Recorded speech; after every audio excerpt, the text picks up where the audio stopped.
Okay, I'm on Biltmore, and this is one joist that is completely structurally failed. There are two joists beside it. However, those are not additional ones. Those were built when the house was built, so we definitely need to do something with this joist here. Here's another joist that's broken, completely broken, and it is not supported. This one, the floor joist was replaced, but it was mended right here in the middle with a little 1 foot block. That's not correct at all. This is a rotten area of floor under, not sure what it is, about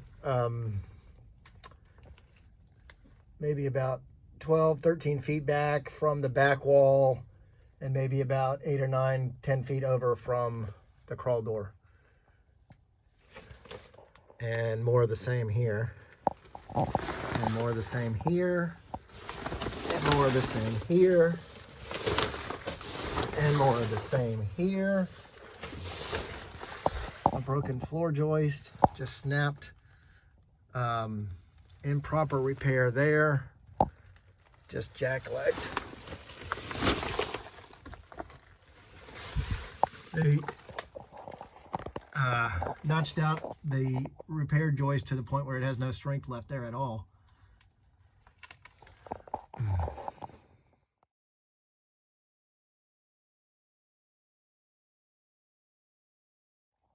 Broken floor joist, more rotten floor. Okay, I'm continuing with the inspection of Biltmore. I just measured the floor joist, and it is, they're 2x10s, and they probably every bit of 16 feet. Let me check that. It's about 14 feet from center beam to foundation wall, so we'll use 2x10x16s. Okay, I'm starting at the crawl door, and I'm going to go around clockwise. So this is the first, I'm going to go around clockwise. This is the first floor joist from the crawl door, and you can see right there it is compromised. They put 2 patches on this floor joist, kind of in the center section.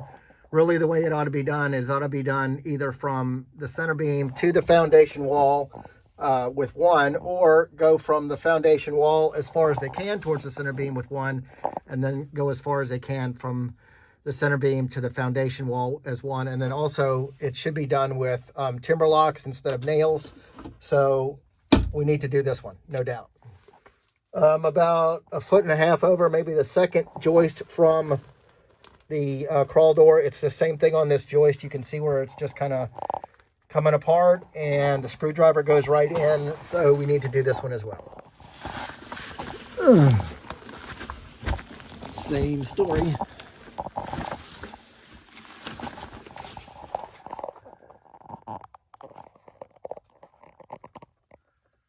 Okay, the next joist over is the same story. It's repairing a joist, but it's not up in there straight. It's twisted. And, okay, this one is sitting, this is the 4th joist from the right wall. There is a new floor joist in here, but it is barely sitting on, barely sitting on the sill plate by a fraction of an inch. So it's not doing its job that way. This is the next joist. It's like the 3rd from the end. It's in there, but it is twisted. It needs to be, we need to straighten it out and tie it in with some timber locks. There's about a 2-foot span right here, so we are missing a floor joist in this area here altogether. You can see where it used to be, but it's just not there anymore. And also I'm noticing that the subfloor in this area is in really poor condition too. This will be near the right side of the house.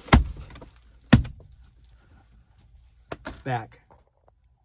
We've already talked about this, but this just really shows the degree of the replacement joists that are installed, how twisted they are. And we've already talked about this specific joist too. Just, it's another view. It's up near the center beam here. So just trying to keep tally. I've got 7 floor joists between on the back of the house from the crawl door to the right side. 7. I've checked the center beam from the right side of the house all the way down to the crawl door, and I see no problems with the center beam. I am not fond of the way that this quarter wall was put in. This should be something other than wood block for the column part. This is another view. This is from the center wall looking towards the foundation of the area that I already called out. It's about maybe 10 feet, 11 feet, 12 feet to the left of the crawl door, but it's just a real jackleg repair job. Just real jackleg. You can see this is new plywood in this area, which is rotted out as well. So whatever is causing the rot is still causing the rot. Okay, this is one of the original joists. It's to the left of the crawl door. It has not been replaced, and most of the other ones have. So it is whatever is causing the other joist to get compromised is also on this one too. I didn't really wail on this. There are some soft spots, as you can see, and the screwdriver goes right in. Just pointing out that there's some wires here that are kind of bare. Just pointing it out. I'm still looking at the center beam. This is the section of the center beam that's the third pier to the left of the rear crawl door as you go into the left of the house, and you can just see right here that this portion of the center beam has got some issues.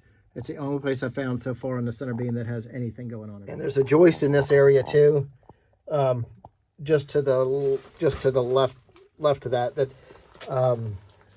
it's not been replaced, and it's showing some signs that it's getting a little compromised.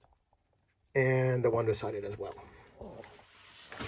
This joist has been repaired, but it wasn't repaired correctly. You can see kind of a bootleg repair joint there. We already talked about that one.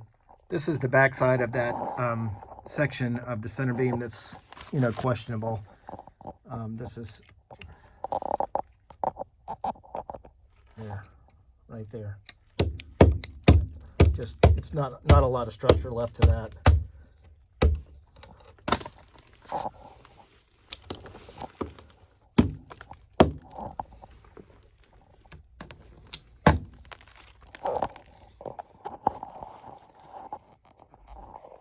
This is the same section of the center beam, and one of the original beams, 2x10s that make up the beam, is shifted a little bit, and it is almost, you can see here, it is almost not sitting on the block anymore. So we need to probably hydraulically lift this.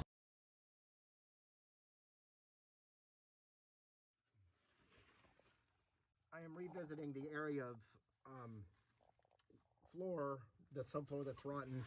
I'm just trying to get my bearings, and it starts actually directly back from the crawl door opening, and it's back about from there towards the front of the house. It's about 8 feet, and it extends not far from there in that one pocket. You can see it right there. Okay, that's in the door pocket that's adjacent to the crawl door. Then you can see that's plywood there. That's really not happy plywood. Not happy at all. Over here, this is a different kind. This is called OSB. This is called plywood. This has been changed.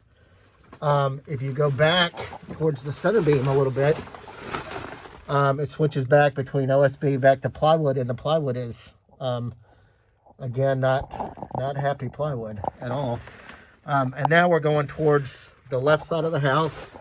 Got a broken piece of joist there, and then this whole pocket area here is compromised big time. This whole area here is also not happy. So that's 1, 2, 3, 4, 5 joist pockets. There's a big white drain line here. It looks to be from the tub or something like that. Then this is the 6th area, and more Really, really unhappy plywood. And this is about, area-wise, this is about, maybe about 7 or 8 feet from the first area of the floor squeak we were talking about. Let's try to get my bearings straight. This is right by, it's between the back wall and the center beam. It's this joist that goes between the chimney area, compromised.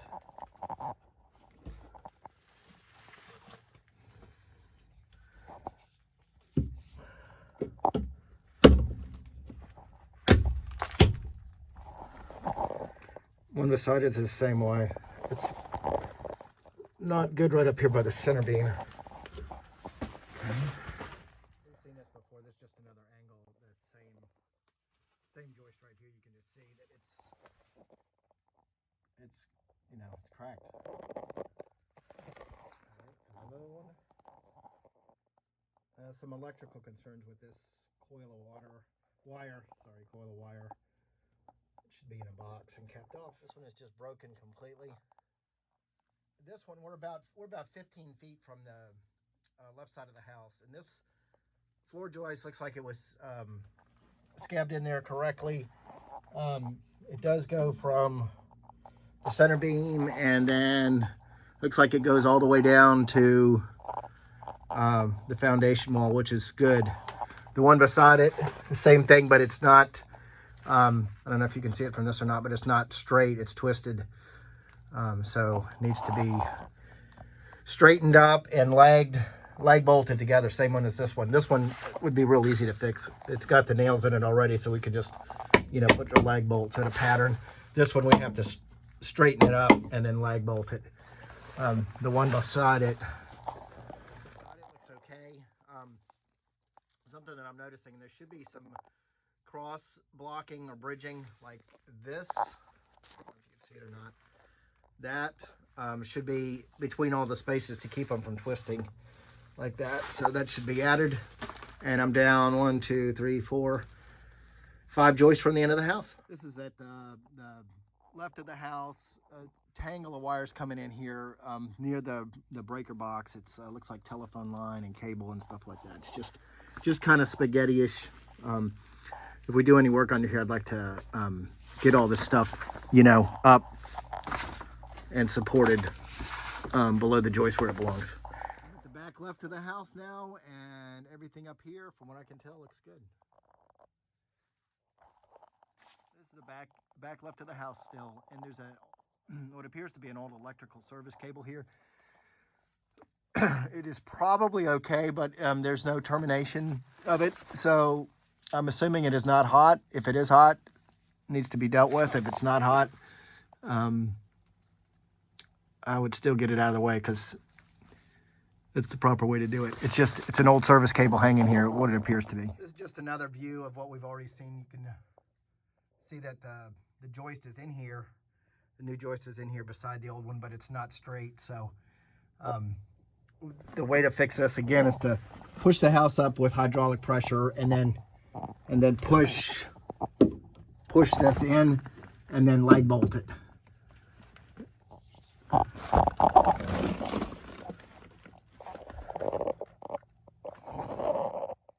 This is just to the left of the chimney, and I'm seeing some prior repair work done. This is usually seen around doorways where the water creeps in, and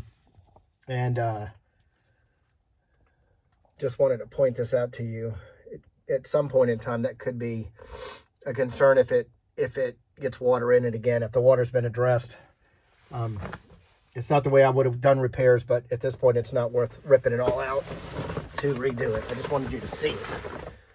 And that extends from the chimney out about probably about 6 feet or so. It's a good example of what caused, you know, what happened when the joists are not straight. You get this gap, and it should be together. Okay, this is at the chimney, and assuming that this board here at one time was up straight, that these joists rested on that board, But the board's no longer straight, and there's nothing really attaching the joist to the band board. So not a big deal, but I would recommend that we come in with some joist hangers and properly support these joist ends before they fail.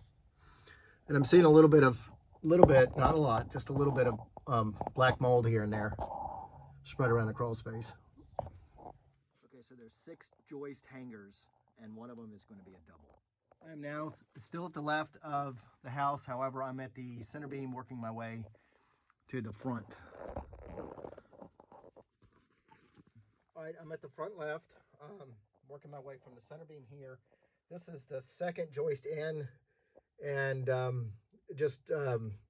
you know, did the test, and the screwdriver just sank right in to the joist without much resistance at all. And even the wire that was hanging there by staple had already fallen down under its own weight. So that joist definitely needs to be done. This is the joist closest to the left-hand wall, and that one needs to be done. Joist from the end. Okay, the 4th and 5th joist from the end have already been repaired, and it looks like a good repair, so we're good to go on those.